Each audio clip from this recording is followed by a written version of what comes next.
In the rugged lands of Tikrit, on a cold night in the year 1137, a child was born who would one day shake the foundations of empires.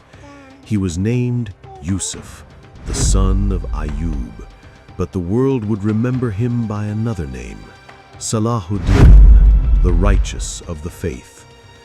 Born into a noble Kurdish family living in exile, his earliest days were marked not by privilege, but by hardship. While other children dreamed of games and laughter, young Salahuddin watched the storms of war gather across the Muslim world. Empires divided, leaders weakened, and the Crusaders tightening their grip on the Holy Land. Yet inside him burned a quiet fire, a determination to heal a broken world. Childhood of discipline and wisdom. Unlike the warriors of his age, Salahuddin did not grow up thirsting for battle. He loved poetry, he cherished scholars, and he spent long nights studying the Quran and the sciences. His teachers saw a gentle soul, curious and intelligent, but they could not yet see the lion sleeping within him. Under the guidance of his influential uncle, Shirkuh, a fierce general of the Zengid dynasty, the boy learned discipline, strategy, and the true cost of war. Though he disliked violence, destiny was already pulling him toward the battlefield, toward a purpose he had not yet understood. Rise under Nur-ed-Din. When Salahuddin entered the service of Nur-ed-Din Zengi, the great unifier of Syria, his life changed forever. Nur-ed-Din saw in him not merely a soldier, but a leader shaped by humility and faith. In time, Salahuddin rose through the ranks, earning trust through loyalty, courage, and wisdom far beyond his years.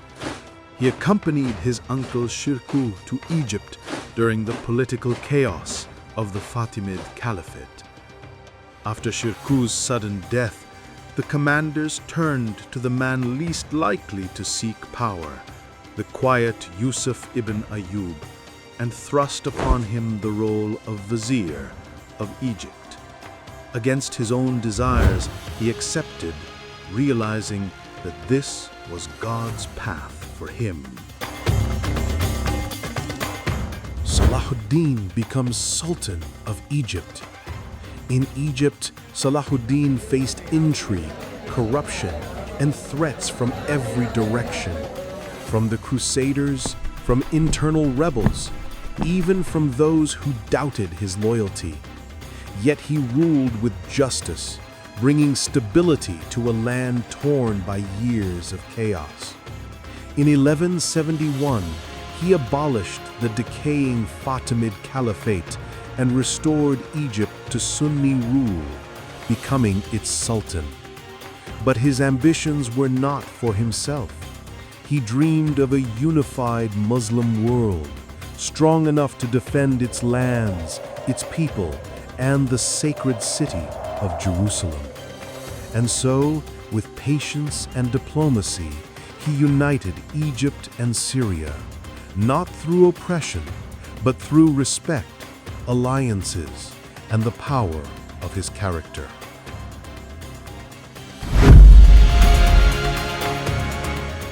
The road to Jerusalem, uniting the Islamic world. As Salahuddin grew in strength, the Crusader kingdoms trembled. For decades, they had thrived because Muslim lands were divided.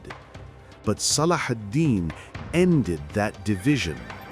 One by one, he brought Aleppo, Mosul, Yemen, and vast regions of Arabia under one banner.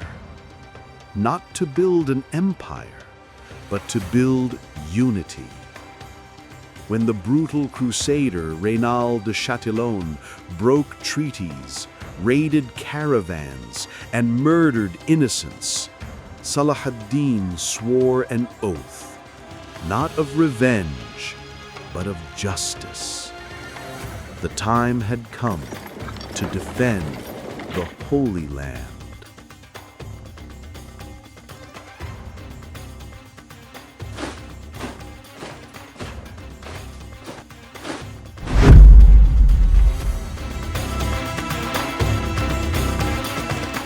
The Battle of Hattin, the Fire of Destiny. In the scorching summer of 1187, the fate of Jerusalem was decided on the hills of Hattin.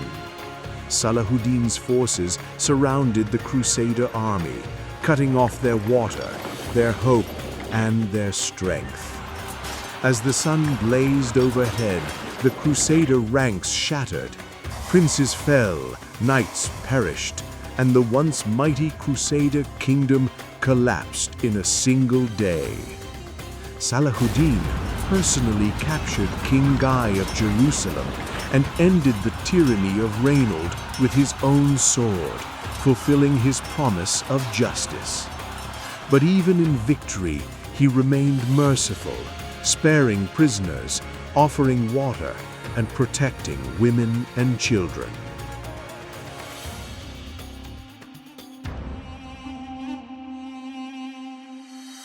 The liberation of Jerusalem.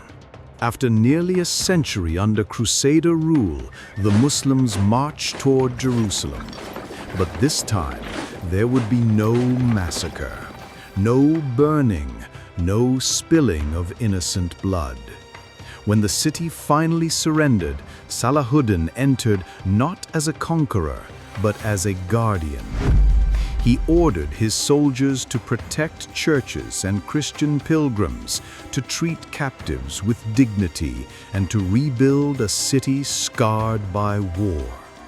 Even his enemies, the Crusaders, wrote of his honor, of a man who combined the heart of a saint with the courage of a lion. Under his rule, Jerusalem once again became a place of peace.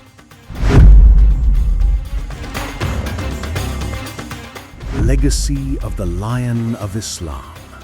Salahuddin ruled with humility until his final breath. When he died in 1193, the great Sultan, ruler of empires, liberator of Jerusalem, hero of millions, left behind barely enough wealth to cover his funeral. He had given everything away to the poor, the widows, the orphans, and the wounded. His true riches were not gold or palaces, but the respect of his enemies, the love of his people, and the legacy of justice, unity, and mercy he gifted to the world.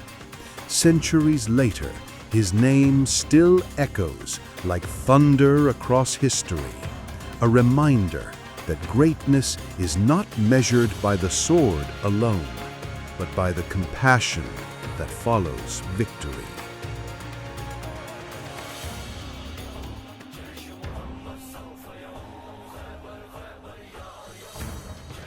خيبر خيبر يا يهود، جيش محمد سوف يعود.